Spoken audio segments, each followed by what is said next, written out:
Good morning, everybody. I'm Joel Rosenthal, president of the Carnegie Council for Ethics in International Affairs, and we are delighted to see you all here this morning.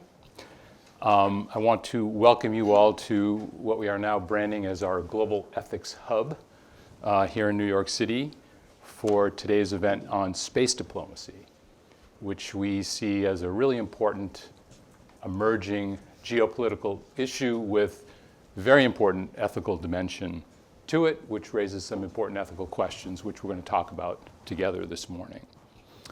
As an organization focused on applied ethics in public policy, we believe that if we can get the ethics right, or at least make our ethical principles explicit, it will lead to better policy and better lives for everybody.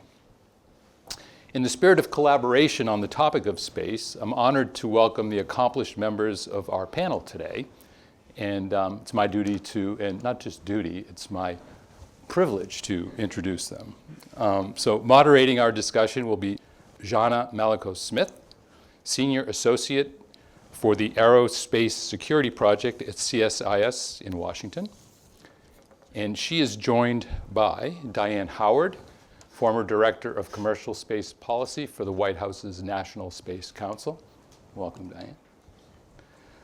Maya Cross, Director of the Center for International Affairs and World Cultures at Northeastern University. Welcome, Maya. And Ansi Thresher, Assistant Professor of Philosophy and Public Policy at Northeastern University. Welcome. Lastly, I want to extend my gratitude to Professor Ron Sandler and his team at Northeastern University's Ethics Institute for co-organizing today's event with the Carnegie Council. And I'm now going to pass over to Ron, who's going to further introduce and get us started. Thanks, Ron.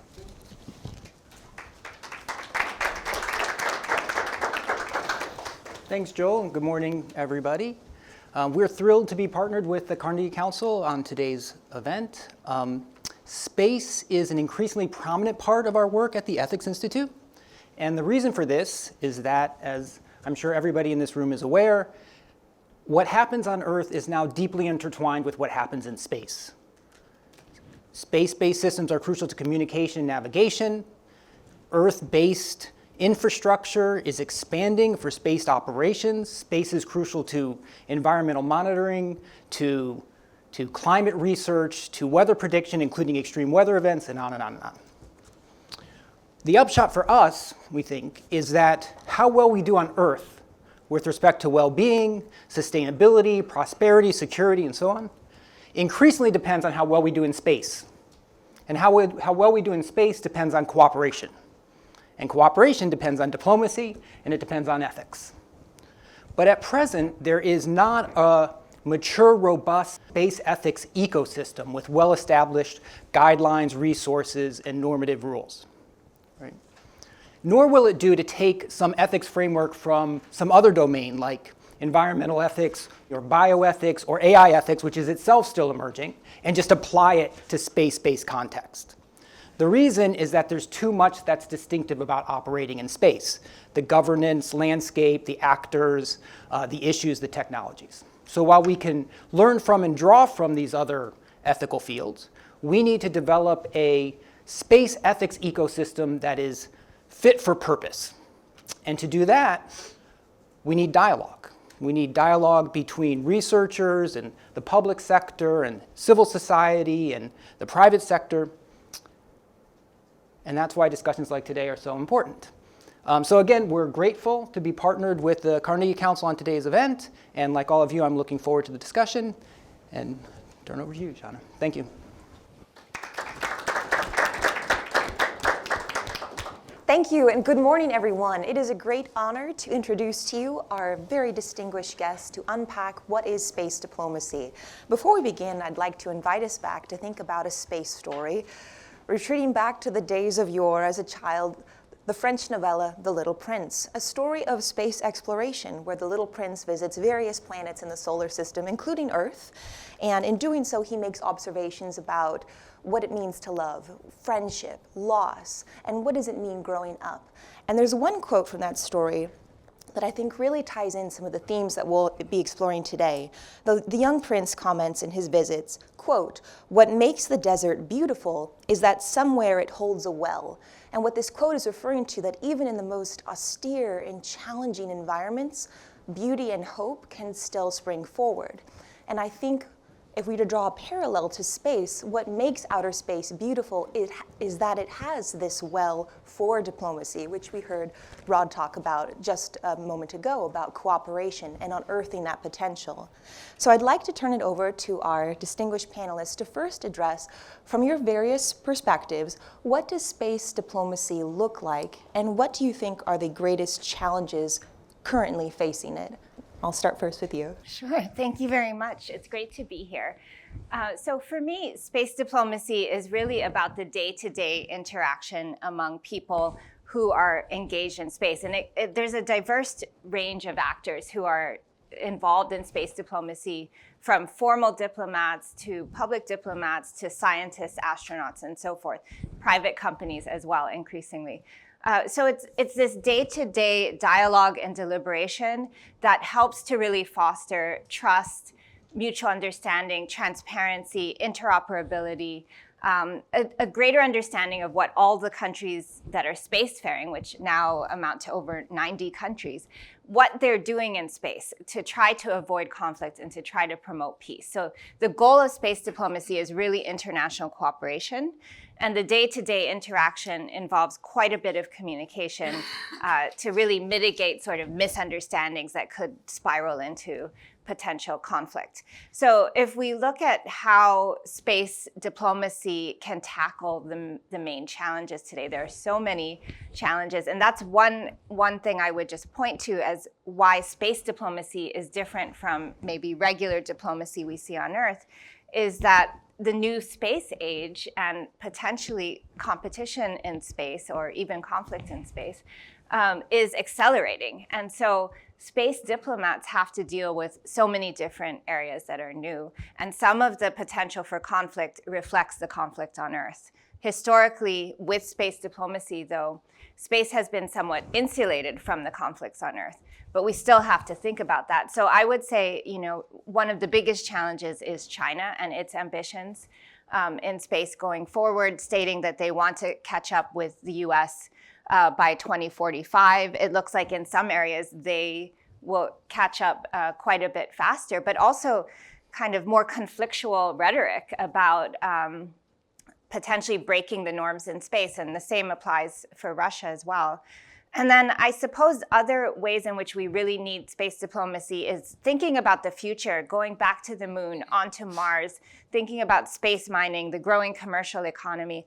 All of this will require coordination, transparency, really keeping tabs on activities in space.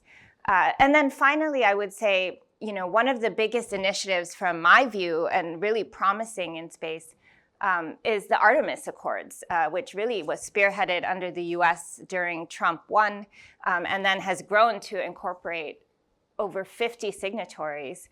So it's meant to be an update to the Outer Space Treaty, and the question is, how far can it go to really incorporate all of the new activities? We need space diplomats badly in this area to continue to build that so that space remains peaceful and more cooperative. Outstanding. Could you give a brief thumbnail sketch of the Artemis Accords in case any of the members... Oh, sure. Yeah. So the Artemis Accords, it's a set of principles rather than a formal treaty. The Outer Space Treaty of 1967 is formal and binding. It has over 100 signatories. But the Artemis Accords is a first effort to kind of think about the future in space that will be commercial, that will involve likely kind of permanent settlements on celestial bodies like the moon and maybe eventually Mars. And so some of the principles enable actors to think about how can we do this. And I would point to a couple of things. One is the notion of safety zones, where if an actor, a country or a private company sort of sets up some research facility on the moon, there would be an understanding that they would be in that zone without claiming sovereignty or claiming ownership, but they can kind of protect that area so they can act independently while others are also setting up similar zones. And then also the question of resource extraction. We can't bring everything from Earth to outer space every single time. It's just too costly, and there won't be kind of enough resources to make that sustainable. So the Artemis Accords also starts to address principles around using resources in location in space, which will be particularly important for the future. So the idea is these countries all sign on kind of bilaterally with the US, and then when you have enough signatories, there will be much more serious kind of legalistic or regulatory deliberation on what new kind of rules in space will be. So this is, to me, one of the biggest breakthroughs since the Outer Space Treaty, where there's actual discussion of what could be sort of the parameters of regulation and operation in space going forward. That's an excellent summarization. Thank you. Yeah. I'll turn it over to Diane, and we'll circle back on resource extraction. Diane? Yeah, I'll make a few points about the Artemis Accords. It's a political commitment, and it was designed, well, first of all, its DNA is in an international effort that predates it, that started at The Hague and included people from government, but they didn't really, speak a lot. Instead, they observed, but a lot of people from civil society and academia. And you can also see that DNA in the Chinese effort, which is the ILRS, if I'm not mistaken. Not only is it a political commitment to all the principles that Maya helped unpack for you, but it also really fleshes out what the Article 9 of the Outer Space Treaty is really saying, which is really the longest article in the Outer Space Treaty. So there's a lot in there, so this really does help unpack it. So I want to make a few points about space diplomacy as well.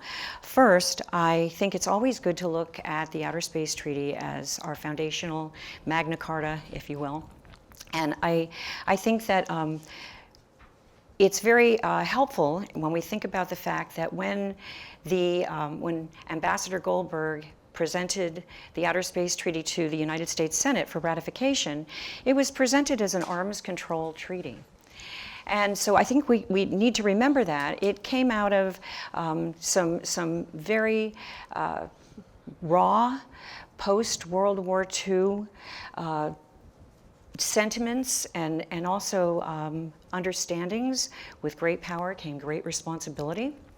And so you can see the seeds of the ethics that have really driven the way we've developed our activities in outer space in that treaty. And I think it's also very, very useful for us to remember that some of the early drafters, in particular Eileen Galloway, who was very, very much a part of the effort to begin the Space Act of 1958, which formed NASA, but also you can see seeds from its preambular material in the Declaration of Principles from 1963 and also the Outer Space Treaty in 1967. She was invited into that work by then Senator and ultimately President Lyndon Baines Johnson. And the reason she was invited in was because she'd done an awful lot of work on atomic energy. And so she was asked to help them figure out a way forward for something that the impacts would go beyond boundaries, geopolitical boundaries, and there was technical benefit, but there was also a downside. So there was this yin and yang, if you will. So that's why international cooperation was really developed as a tool, and that's really the seeds of space diplomacy. So I think it's very helpful for us to remember those things. I would also say that it's good to remember that in particular with space diplomacy, because we're not talking about areas where you have sovereigns or who deal with, government to government or track point one diplomacy. But in space, there isn't, clear-cut sovereign distinctions. And so it's inherently international, but it's also inherently interconnected. So whatever impacts one has the profound impact on many. And so that's another thing that really drives the way we look at things. Lastly, I will say that because of this fact that it's very interconnected, and because of the fact that it is not the same traditional perspective on sovereignty that we find in other terrestrial diplomacy, usually when we talk about diplomacy, we're talking about it in international relations terms. But I think it's very helpful in space diplomacy for us to think about the fact that another definition of diplomacy is that it's an art, the art of dealing with people in a respectful and sensitive way. And so that really comes in handy when you're talking about space things and space forums, in particular because everybody, it's for the benefit of all of humankind. And so developed and developing countries have had acknowledged stakes in this discussion from the very earliest days. And with that, I will stop. Excellent. Thank you, Diane. Ancy, over to you. Yeah, look, I'll just ratify everything you've both said, but I'll add into it that I think it's really important to think about space diplomacy, particularly now. As we sort of set up what space is going to look like over the next several decades to centuries, the choices we're going to make here in these initial conversations are really going to set the scene for the way we're going to develop outwards beyond Earth. Those will have implications for the people that live and work in space on, say, space colonies on the moon or Mars or even beyond that. There's a lot of really complex ethical things that we need to be talking about and setting the framework for now, like, what are workers' rights like in space? When you live and work in an area where your company may own access to the air you breathe, or the resources that support you in space, what sort of technologies are we going to be developing and relying on as we move out into space, and how do we want those used both in space and brought back here to Earth? We know from the original space race that the technologies that went into getting us to the moon had profound implications on the way we live here. Think about GPS systems, for example, and satellites. And so there are these really complicated things we need to set up now that require international cooperation, because if one group sets up a bunch of norms or regulations that is not respected by others across the globe, what you're going to get is this arms race where, if America sets up regulations on, say, quarantine between here and space, trying to avoid, contamination of the moon or Mars from bacteria here on Earth, well, what'll happen is that companies will go to other places that don't have that sort of regulation. And so it requires us to think sort of on a global scale about how we want to build space going forward and what sort of conversations we need to have right now to avoid sort of problems in the future in space. Ancy, that sounds fascinating. I'd like to pull a little more on that thread as it applies to workers' rights in outer space and the public safety and health risks posed to the workers and the nature of their work on the larger human space community. Can you talk with us a bit more about frameworks that, if you had that decision-making authority, what would you like to see of responsible innovation here and considering the off-target effects, so second, third order implications? Yeah, so look, there's a lot of possible ways that sort of working in space could go. We're seeing a lot of push towards the idea of moon bases as a starting point for moving to Mars. There's a lot of enthusiasm from Mars as a place for humans to live and work. That's going to require, as a starting point, a lot of new technologies to support these sorts of things. So particularly in places like biotech, we're looking at things like circular air systems, growing crops on Mars, growing crops on the moon.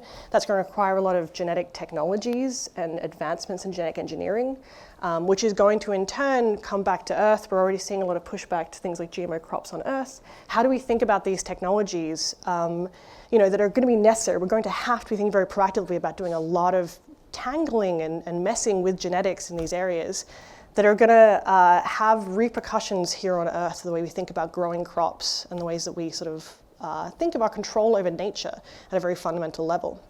And so there are these interesting ways these technologies will sort of come back here and move outwards. But beyond that, there is this often push, I think, in the sciences and with the excitement of things like space, to think about the ways that we're going to change the world, right? We're going to make the world a better place. We're going to go out there, and we've got these sort of wonderful ideas of what it'll be to live and exist as a spacefaring civilization. But we can't lose sight of the fact there are these fundamental rights at play as well, right? Like humans have rights to free speech, rights to sort of access to resources, and it can be easy to sort of think that the outcomes justify sort of whatever we're doing to get us into space. And we need to be really careful about that. From my own work, I think a lot about this when it comes to the environmental impact of space and space resources. In the drive to get us out into space, we can't forget that there are serious environmental impacts, things like spaceports. And we can't justify a lot of damage here and now in the name of getting us out there faster and quicker, right? We've got to balance out these considerations. Festina lente, make haste slowly. You mentioned access to resources, and I'd like to pivot to our governance, global affairs experts here to dig deeper into that subject of how can we build trust amongst nations so that when we are engaging in work that is extracting resources from outer space, we're balancing equity concerns of spacefaring nations or aspiring spacefaring nations having access to those resources as well for both exploitation and also ensuring there's no exclusion. Sure, yeah. I mean, I think this is another reason why we really need space diplomacy and new sort of cooperative frameworks around how to use these resources, because so much of what's available in space, if you were to bring it back to Earth, is incredibly valuable, so valuable that it could actually destabilize the global economy. And so thinking about what will happen when some of these very valuable minerals are brought back and how to make sure that everyone benefits and participates in space going forward is the challenge. So building trust, interoperability, frameworks where new spacefaring actors can be involved, I think is really key.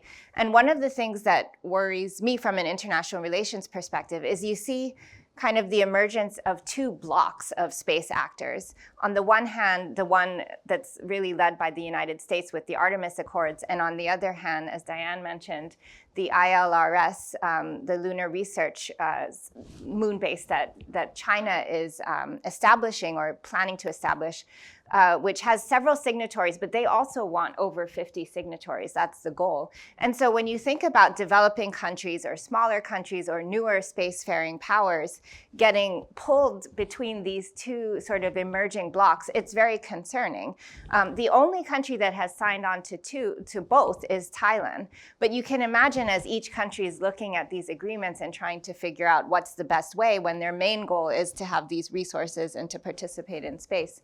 It's quite difficult. So I think there has to be much more of an effort to think about space as a priority across the world and looking to the future, really thinking about space as a global commons and emphasizing those principles in the Outer Space Treaty. The Outer Space Treaty doesn't go so far as to proclaim space a formal global commons. And it is kind of weird to think about it because we're just Earth, right? And space is massive. But to approach it in this way and reemphasize that there is no sovereignty in space, as Diane mentioned, I think is key. And so really this participation of all these actors. And I will say that many of these smaller countries, developing countries, they actually have space diplomats already, and they're participating in various fora. They're part of these discussions, and they want to be heard. They want to be part of these governance structures. Thank you, Maya. Diane? I'm doing the little raise hand feature on my Zoom screen right now. So first of all, there's also two factions, some that see space as a global commons and others that don't. So not to do like a smackdown here, but I am of the latter camp, not the former camp. So I don't see space. Space is many things. It's an area. It's also things that happen in that area, et cetera. And I don't see it as just a green, in the town square that we just leave alone. I think it's more of a managed resource or a managed commons, if you will. So I want to throw that in there. And I also want to bring to everybody's attention the fact that there are some things that are going on at the international level at COPUOS right now. COPUOS is the Committee on Peaceful Uses of Outer Space, and that's in Vienna. And at both the Science and Technical Subcommittee and also the Legal Subcommittee. So at the Science and Technical Subcommittee, which is what, basically the birthplace of long-term sustainability guidelines, so has a good track record for 1.0, right now 2.0. It's a slow struggle because the more countries that you have, the more stakeholders, and you're right, a lot of them have diplomats. Some of them, wear many hats, and space is just one of many. Some of them are diehard space enthusiasts, and they're all actively involved, and we do everything by consensus. But there is an action team, relatively recent, that was put into place in Science and Technical Subcommittee to work on lunar activities, including the resource utilization. So, and not necessarily even, do we bring it back to Earth because of this destabilization issue, but also how can we equitably find a way to use these things in a way that goes forward. But there's also work that's being done at the legal subcommittee, and I'm certainly not offering that this is all that should be done, but there is attention being paid by many people. And I would also like to bring also to everybody's attention, one of the things in the Artemis Accords that is kind of like goes a little bit further than what Article 9 did, and that is it talks about sharing the scientific data. So that's a beginning. So we're trying to find ways, what are we comfortable? So at the end of the day, when we have, you know, these two ways forward, we don't benefit if we make them polls. What we do is we benefit if we look at them and we see what's the common ground, okay? So maybe not a global commons, but common ground. So let's find that common ground and let's build upon that. So I personally was very heartened to see that Thailand did sign on to both, because I think that that's a very positive message, and I think that that's what we should be trying to build these bridges and find this connective tissue between these two things, and find these things that make it more possible for us to do the things we want to do in space. You know, I brought up before some of those Cold War sensibilities in the early days of the Outer Space Treaty, and back then we used to talk about things in terms of mutually assured destruction. But I think it's a much more positive frame for us to think about things now as mutually assured benefit. And I think that if we look at the mutually assured benefit, we find ways that all these other countries can get involved. They don't have to be launch capable, they don't have to have the biggest, baddest tech, but they have some way for them to get involved. So the last point I'll make on that is, I don't know what China's doing, but I can tell you that in the US, there's been a great deal of work to implement those Artemis Accords. So at different international meetings that take place on a yearly basis, the State Department and NASA, who are kind of the folks in the US government that sort of sit on top of the Artemis Accords effort, have been convening the signatories for the Artemis Accords and doing things like tabletop exercises to try to figure out how can they all get involved in some of these different efforts in a way that's fair. Diane, all those themes, I saw Ansie's face light up. I want to give her a chance to weigh in, and then Maya, back over to you if you'd like to respond to any of Diane's points. Yeah, I just wanted to add on top of this that we often think of space as like it's big, it's massive, there's a lot of stuff out there. But in fact, one of the most important reasons to think about diplomacy very carefully as a world is that there's not actually that much resources up there that we can immediately access from Earth. So people think of the moon as sort of this big open space to go and colonize and settle, but there aren't that many locations on the moon that are actually appropriate for space bases, right? You need someone that's got sort of a dark area where you can keep frozen water as a resource. You need someone that's got light immediately adjacent to that, so you can get solar power. And there are really very limited spaces you can actually do that sort of construction on the moon. The same thing goes for things like low Earth orbit. We're seeing now this proliferation of satellites in low Earth orbit, and these worries about collision and space debris. And we're coming to realize that space is not as big as we sort of initially thought it to be.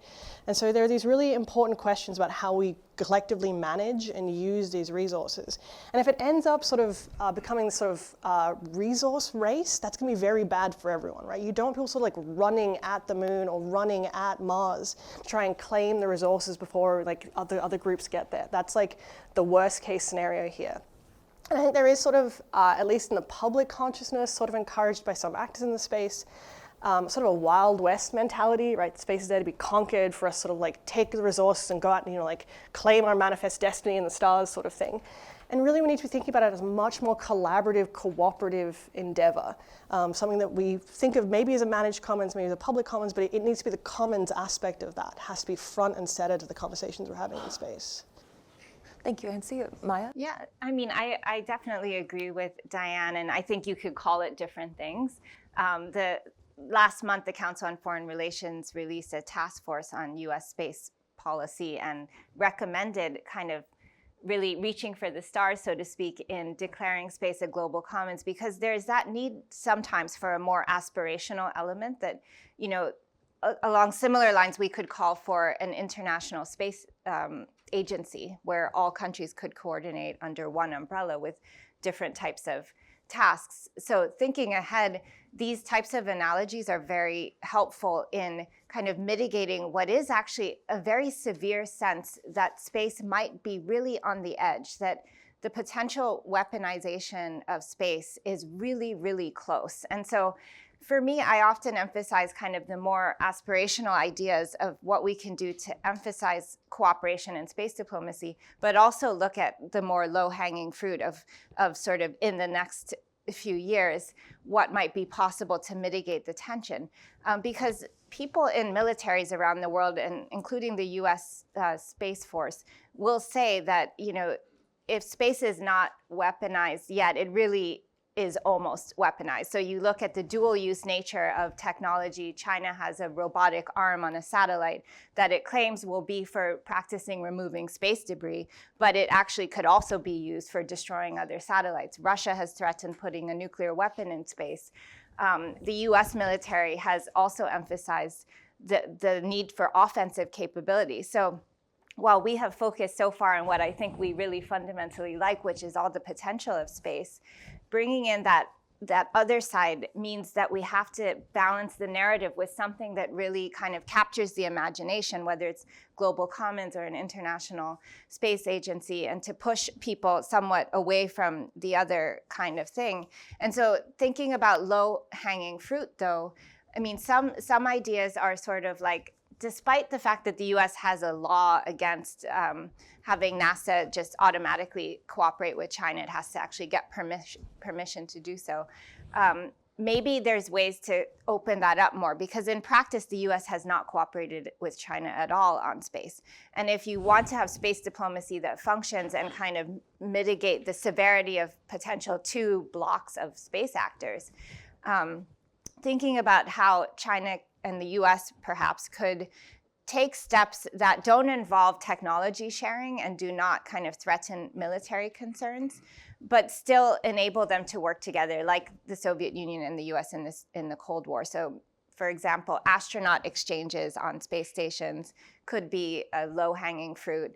It's still very challenging, but at least something that is symbolic and kind of allows some level of cooperation, or the establishment of a hotline that's secure, that allows actual just communication on whether satellites are about to crash, so you can actually steer them apart some more.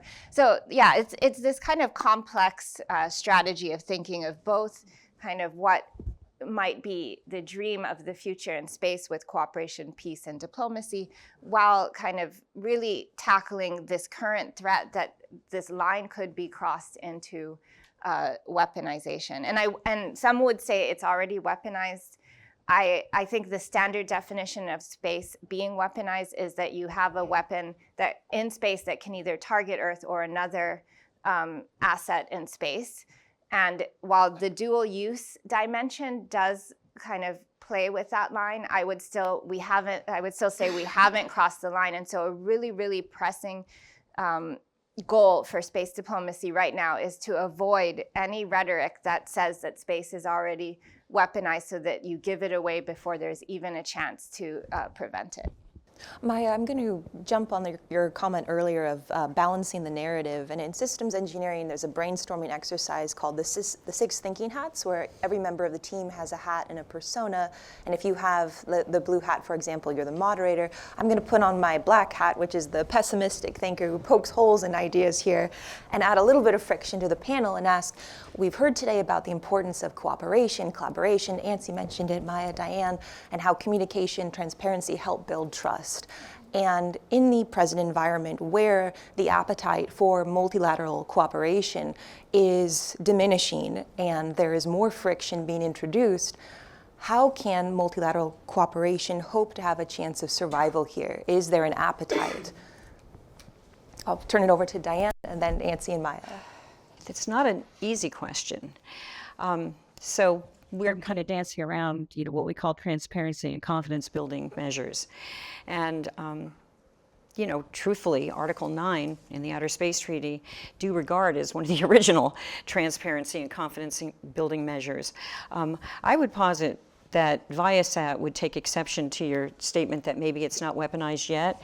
I mean, you know, I think that there are many different kinds of countermeasures that could go on, and there are also many different kinds of, there's reversible and non-reversible, there's all sorts of things. So, you know, Viasat was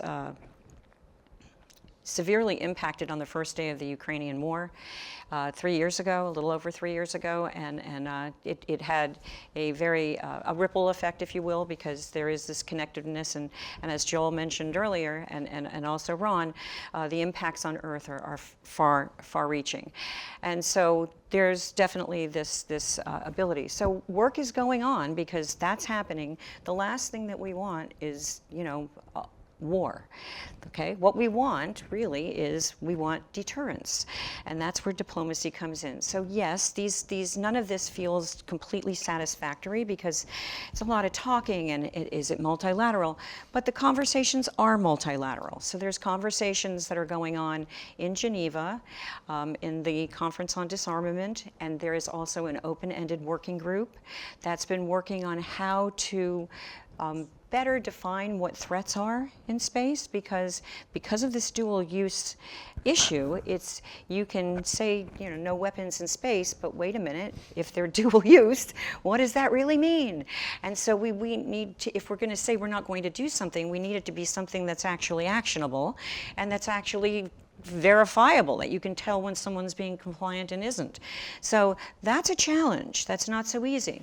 So these discussions are looking for ways to better notify what you're doing, what your intentions are, you being a state, not a person. And I think that that's what we need to continue to do in multilateral fora. But I think that we are, let's not fool ourselves. We're right at the cusp. And so we need to very mindfully take a step back and continue the discussions and get very, as candid as possible about what we, the United States, what we're doing. Because I think that's what leadership looks like. Beautiful. Nancy? Yeah, to take a slightly different tack to this as well, I think it's worth remembering that while we often think of diplomacy as happening at sort of the state level, these sort of like the countries negotiating with each other, space is something that's being increasingly used or considered by industry and science, right? So science is those traditional areas where, you know, scientists talk to each other, regardless of what the sort of broad-scale politics of different countries are. You know, the Chinese scientists still talking often to the American scientists, talking to the Russian scientists. We're all publishing papers. I do a lot of work with astronomers, thinking about astronomy collaboration. And, you know, like that still goes on even when there are tensions, and it can be more complex in places where, you know, America and China are sort of trying to prevent information transfer. But diplomacy happens at those levels as well. And so I think we need to remember that it's not just about these big things, but this sort of like broader conversation that's happening. And like we can lean on those aspects of sort of space as an area for academic research, for scientific research, for industrial expansion, that sort of give us these like hinges that can help when sort of broader stuff breaks down. Yes. Channels for supporting the resiliency of that. Yeah. So that's a wonderful point, and I'm so glad you brought that up, because traditionally I mentioned track 1.0 diplomacy, government to government, but more and more we're seeing an awful lot of not just, you know, business to business or private sector to private sector, which is 2.0, but 1.5.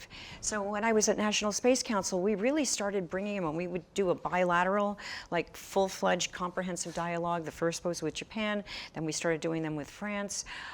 We started bringing in industry, and not just having the industry to industry 2.0, but also bringing the industry in to talk to the government so that everybody could kind of hear the challenges. So it's very, very, it's useful, and it's something actually that the U.S. has really helped drive forward at the international level by bringing in private sector advisors to COPUOS and really helping a lot of the private sector come and do technical presentations because we need them. And so that's an excellent point.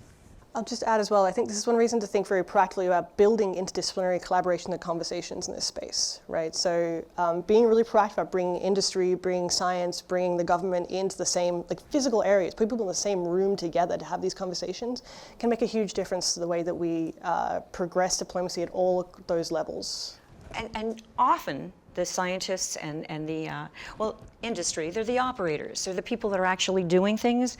And I do believe that the best policy and the best, ultimately, regulations come out of operations. So having those stakeholders part of the conversation from the beginning is a very, very powerful thing. Yes, it takes a village approach to build that. Well, multidisciplinary. Exactly.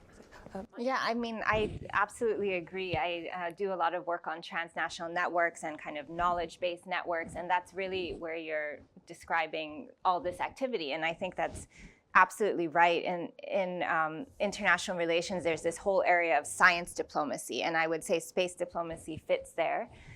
Space diplomacy also fits in the economic and military realms, as we've talked about. But the fact that it's such a vibrant landscape of science and technological development and effort to make all of these breakthroughs is so important, because it helps to really soften the more militarized rhetoric and competitive rhetoric that you hear coming from governments. So I would definitely agree with you that, sometimes when you're in certain fora where there's more military officials present, they talk really literally about space as the next battlefield, and that's sort of a foregone conclusion. But I like this conversation because we're emphasizing just how broad the space community is, and really most people do not see it as the next battlefield. So I think that's very promising for space diplomacy. We're going to soon open it up to audience Q&A, so please have your questions ready. Before we transition, I haven't taken off my black hat for conflict. I wanted to focus more on the weaponization of space, particularly the exploration of counter-space weapons. How do we balance national security interests in space with accelerating commercial expansion?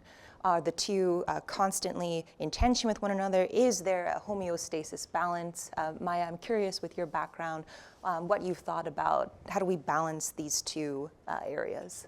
Yeah. I mean, some of it I've already touched upon, and I would say that there's a difference between weaponization and militarization of space. So space has long been militarized in the sense that militaries rely on space satellites for information and intelligence for their battlefield action on the ground. So that has long been the case. But, as Diane also mentioned, there's a debate over weaponization, and I tend to kind of stand short of saying it's crossed the line, because it's important to hold on to space as a peaceful domain, which is established in the Outer Space Treaty. And also the Outer Space Treaty prohibits nuclear weapons or weapons of mass destruction in space. So for me, the two are interconnected, as so much of what we've talked about is. And the national security dimension requires that there are some deterrence efforts being made, and U.S. leadership has been important in space. I think there are many other actors who are important, especially the European Space Agency, which really emphasizes space as a peaceful domain. And in a sense, NASA wouldn't be where it was without the contributions of the European Space Agency. And when we look ahead to Artemis, which is on the other side of the sort of balancing security versus science, Artemis, which is the return to the moon and then to build Gateway around as a permanent kind of orbiting station around the moon, involves already many international players. So I think really emphasizing how necessary and valuable space is to people on Earth, and how those operations are exciting and have all this potential for breakthroughs, is a way to mitigate the more national security sort of tough rhetoric about concerns about continued military domain or for war fighters and so forth. I like that you distinguish between militarization and weaponization here. Any hot takes from Diane? Yeah, I'm going to say that it comes down to balance. And I will tell you that particularly in the world of remote sensing in the United States, the licensing of remote sensing operators really does find that balance between the commercial development and innovation and also the national security concerns that are very real. And I think you can take a look at the update point to those regulations from 2020 to sort of see how that balance is being developed. But I will also bring to your attention the fact that export controls are another way that we do balance. And the United States is not the only country on earth that has export controls, but I can tell you that because of the importance of the international cooperation at Gateway and for the Artemis program, there were some export control, there was reform back in 2014. There was another attempt to modernize that reform in 2019 that was never completed. It was during COVID, a lot of things happened. We picked that back up while I was at National Space Council, and we'll see what happens with that. So there were some national, notices of proposed rulemaking. All the comments came in. I think there were like 43 different comments in the docket. I think there's a wait-and-see attitude right now to see, what the current administration wants to do with respect to this, although it would be a very good thing for industry. But again, it strikes that balance between national security and allowing our industry here in the United States to do business with other countries. But there are carve-outs. So there was a carve-out for the International Space Station to allow that to develop the way that it did, because certainly that is really like the poster child for international cooperation, and to allow that to continue for Gateway, for Artemis, and for commercial LEO destinations. Excellent. Yeah, I'll just, on top of this isn't necessarily a new topic in the space industry, going even back to early days of things like astronomy, where astronomers often traveled with military groups when they were doing experiments, traveling into Africa on military expeditions. It's like there's a long connection between space and the military. And even today, we think of science as very separate from the militarization stuff. Astronomy is sort of this abstract topic, but a lot of the same stations that do observations for black holes, for example, during the night, are used by the military during the day for monitoring space and other things around the globe. And so, there's this deep interwoven aspect of space and militarization that it's worth bearing in mind as we go forward, right? These are long-standing ties, and we have to be really proactive and thoughtful about the way we go forward if we want to sort of start to separate these out in some sort of meaningful way. I'd like to now open it up for audience Q&A. I saw you first, sir, I believe. Oh, the gentleman behind you. Hi, I'm Alex Whitson from Carnegie Council. Just been monitoring questions in the virtual chat. Some really great ones. So, first one, to get involved in a career in space policy, is it better to come from the technical side first or from the international public policy side? Which is better for young people starting out? And then a question about the role of developing nations in space diplomacy. What's the role of developing nations that don't have the capacity for space diplomacy? How can larger nations help in that effort? Diane, would you like to take the second question about space diplomacy for developing nations, and then I'll open it up to everyone on space career path? Sure. Yeah. I think, there was, I was at an event at the Swiss Embassy a few years ago, and it was a space event, and they were showing all the different things that they could do, all the different, they had this little widget on this spectrometer and this gizmo over here.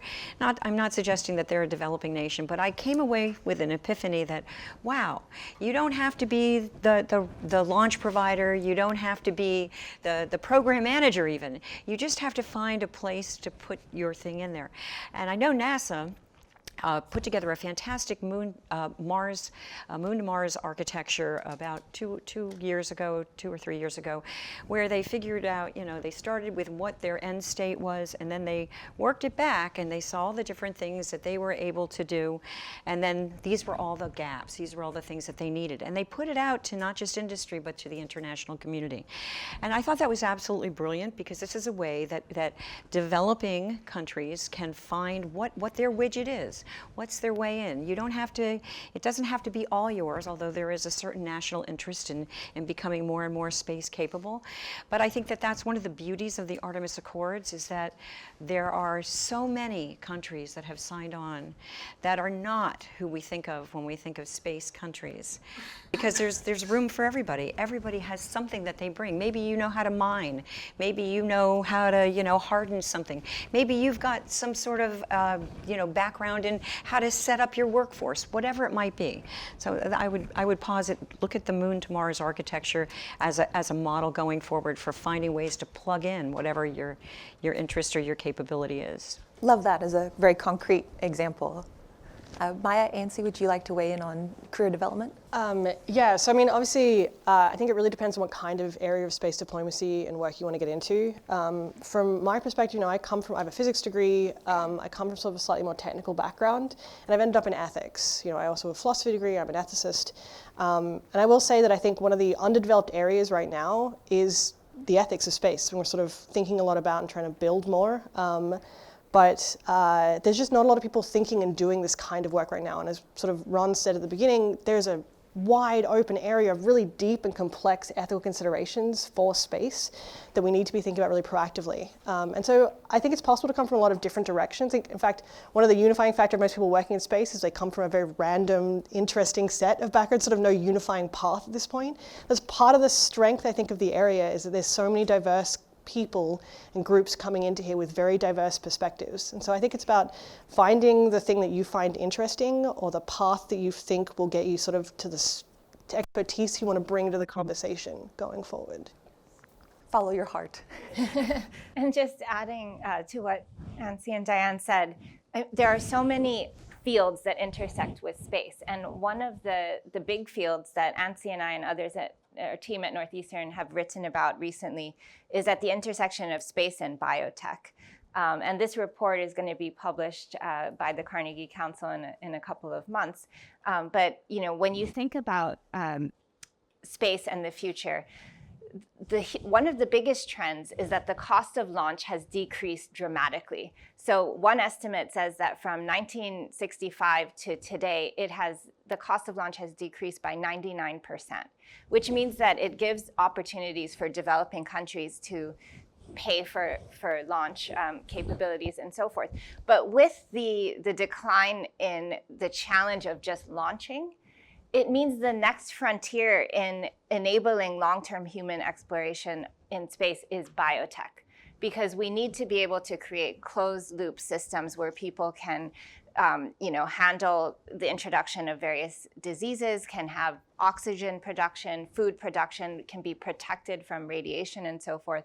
And all of this comes from biotech, which in itself is this field at a point of rapid sort of breakthrough and acceleration. So in our report, we talk about how the genomic and space revolutions are colliding right now.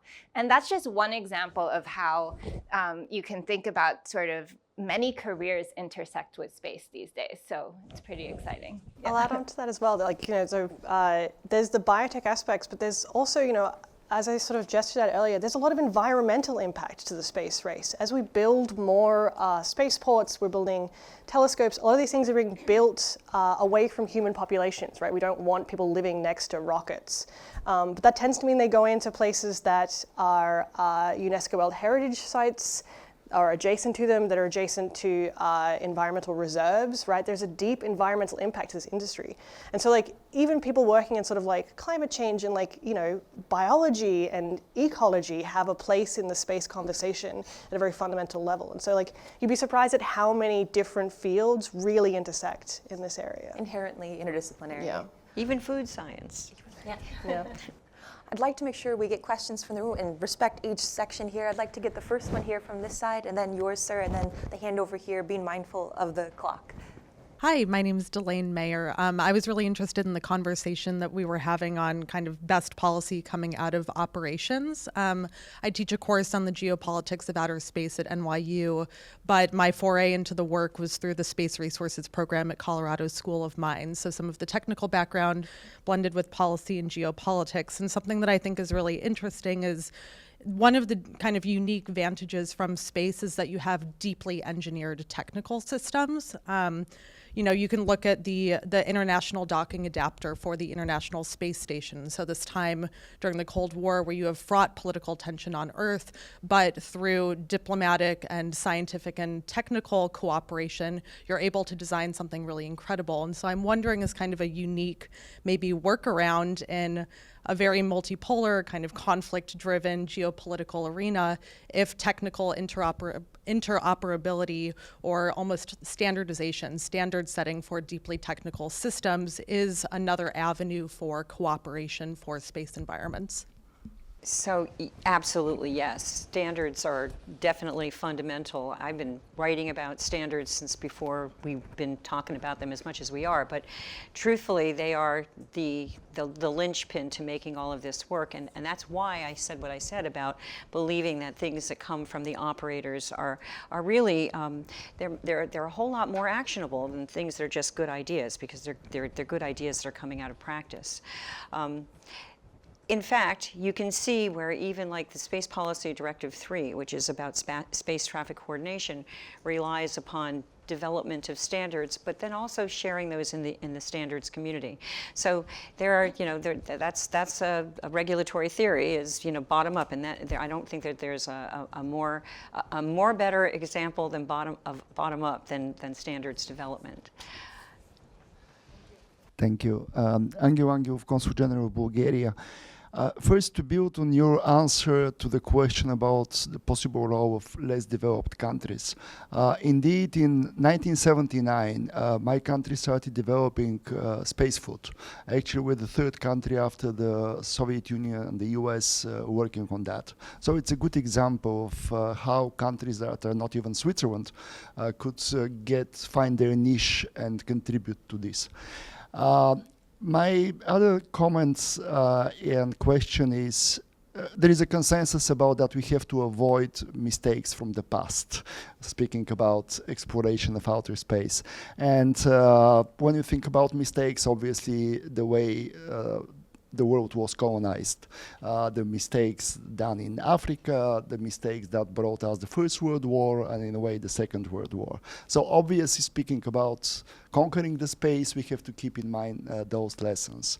And Maya was saying that the Americans have their Artemis Accord and Bulgaria is signatory to it. The Chinese have their own, and that reminds us to the Cold War when the US and the Soviet Union were pulling in different directions. So here comes the main question about the role of the UN. You were referring both of, all of you actually, about the Outer Space Treaty, the COPUOS, which was created after the Sputnik launch, and the attempt, everything there to be consensual, except when you elect new members and then you send it to us in New York to figure out how to get Israel or Armenia as members. So my question is, can we get back the UN at the center of this discussion? Thank you. Were you asking me? Yes. Okay, so I will say that, right now, it's not just COPUOS that's looking at some of these different things like sustainability and also weaponization versus or slash militarization. You also have the ITU looking at things. You have a number of other organizations, some of them scientific, some of them not. And I think that there are a lot of stakeholders. Even the International Civil Aviation Organization has some skin in the game, because you got to get through the national airspace to get there. So I think the conversation can't be just that it's at COPUOS. I think that there has to be that connective tissue that I talked about between these different centers of gravity. But at the same time, I think also there needs to be mindfulness as what are your lanes, and that some of that that comes from agreement between the the organizations. There's scholarship that's about networks and when you have jurisdictional overlap, and there's ways to manage that, and I think that's useful. But you brought up a very good point, and that point was the consensus issue. And it's very, it's something that, developed when we had, 20 or 21 members of COPUOS back in the very late 50s. And now we have over 100. So it's very difficult when you have, one state, one vote. So it's a hard one. So maybe that's something that we need to look at, because you're right, the workaround has become, kick it to New York and let them deal with it. So that's my answer. Not so satisfying, but I think right now we're at that point where you have quite a few different organizations on the international level that are, I don't know about jockeying for position, but they're involved and they're concerned. They're coming from a place of mutual concern, and that's a good thing. But that conversation, those multilateral conversations and those bilateral conversations, which always happen in the margins and are very, very important, need to continue. Do we have time, Kevin, for one more question? Excellent. I'd like to, yes, your ma'am? 2 more questions. Hi, I'm Eleanor Fournier-Toombs. I lead a research team at UNU on AI governance. Thank you so much for this amazing panel. I took so many notes. My question is about AI. I'm interested in hearing from you if you can think of any crossovers between what's happening right now in AI governance and space governance. One example I'm thinking of is, the questions around satellite and kind of increased capacity for image recognition and some of the privacy considerations around that. And I'm wondering if you can think of other areas where there's, space both in the AI governance space and in the space governance space. I mean, I can at least address the initial point there, which is just like, where do these things overlap? So satellite monitoring is absolutely a great area where we're starting to really see this interplay between data we're collecting in space about Earth and the AI capabilities of AI. So I've seen proposals for, so I do ethics review for research proposals as part of my job. And I've seen proposals, for example, for let's use satellites to monitor illegal fishing operations. And you can use AI to start to recognize when 2 ships meet up that probably shouldn't be meeting up because they're transferring fish across because they don't want to declare it when they get back to port, that sort of thing. But there are deep privacy concerns, right? The satellite capabilities we have let us just see people on top of these ships as they're not aware they're being monitored, all these sorts of things. There are these deep complexities to the way that AI allows us to monitor refugees wandering around the place, right? It can recognize refugee trains and report back to governments that may be hostile to these groups. So there's a lot of complexity of the way that, because one of the things that's very true about space data is there is a lot of it. There's huge amounts of stuff we can collect from space about Earth and about space from Earth. And AI lets us filter through that quite quickly, but it has these deep implications for the way that we sort, monitor, think about keeping an eye on humans from space that I think is very fundamental. So I think you're right. This is one of these big, deep issues that are emerging. I don't have any good examples of stuff beyond sort of the monitoring privacy aspect, but I think that is something we really have to be thinking about proactively. I would encourage you to look on the University of Valencia's website. They did an event last week. The legal implications of space AI, something like that. And there were quite a few very good papers that talk about this intersection. And I can't remember all of the smart things that they said because that's not exactly my wheelhouse, just a little bit. But I would invite you to look at that. I'll also just add as well, I think one of the interesting parallels, so not necessarily how does AI and space interact, but we can look at the parallels for the way that we're trying to develop AI governance on Earth as a model for for space governance, both positively and negatively, right? One of the big challenges right now is that the technology is sort of racing ahead of us and we're not prepared for the regulation and the ethical implications of this technology. And we want to be as proactive as possible right now in the space because we're sort of on the cusp of that happening in the space regime.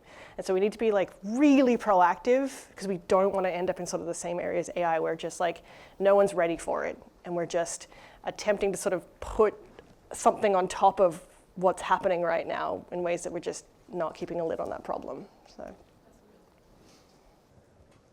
building off of that, I would say, yes, collaboration and being proactive and leaning into that cooperation can help counterbalance the challenges that we talked about earlier of how do you promote a multilateral cooperation and continue to fortify these fora that help support keeping that line of communication open and knowing that the light's still lit there for hope. Kevin, do we have time for another question? One more question? How about from this section of the room? I'll scan back over here. Any last questions from the room? And yes, sir.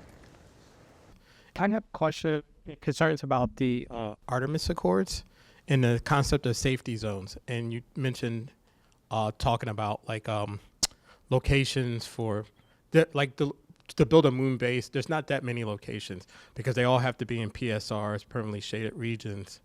And I know when India landed their lander in 2023, it's on the South Pole. And China, basically everybody's going to try and race to go to the South Pole. And one of the things I see as a flashpoint is with the safety zones, China doesn't really recognize, they think it's just a land grab by the United States. So if the United States and China are already having issues about intellectual property, like a company lands, robotics, and China doesn't recognize it. And under the OST, they said, any country, it has the ability to inspect wherever they're at or any celestial body. How do we rectify that if China's like, oh, we're just going to go to this, check out on this robotics, like, semi-autonomous robot, and they're just checking it just to see what the robot is doing, kind of getting technical information. How do we rectify that? Like that clash that may come because of they don't recognize safety zones and stuff like that. Maya, would you like to touch on safety zones? It's a great question, and I do think that this is really why we need space diplomacy, and we have to kind of work out in advance the ethics of these new situations that we have to resolve. And I had mentioned, a hotline with China would be really helpful, and I think I was talking about satellites, but this similar situation, a scenario on the moon where there are robotic pieces of equipment or actual astronauts on the moon, having the ability to communicate to avoid misunderstanding and avoid damage is useful. But we do also already have some principles about, if a government harms or damages property that is from another government or private company within that government, there is a responsibility to pay for damages. So there are principles there. And another dimension there that also exists and which could be beefed up is sort of rescuing each other's astronauts. So if these aren't just kind of rovers on the moon, but we're talking about astronauts who might be in trouble, that there is this sense of, the protection of human dignity, and that you do have that responsibility because you would want the other government to also help your astronauts or your equipment and so forth. I think at the end of the day, especially when you look at who is actually doing this science and operating this technology, they all have an interest in wanting it to work well and to avoid conflict so that everybody can kind of make these advancements and discoveries at the same time. Mutually assured benefit. Exactly. And on that uplifting note, ladies and gentlemen, please join me in thanking our wonderful panel here. It's been a fascinating discussion.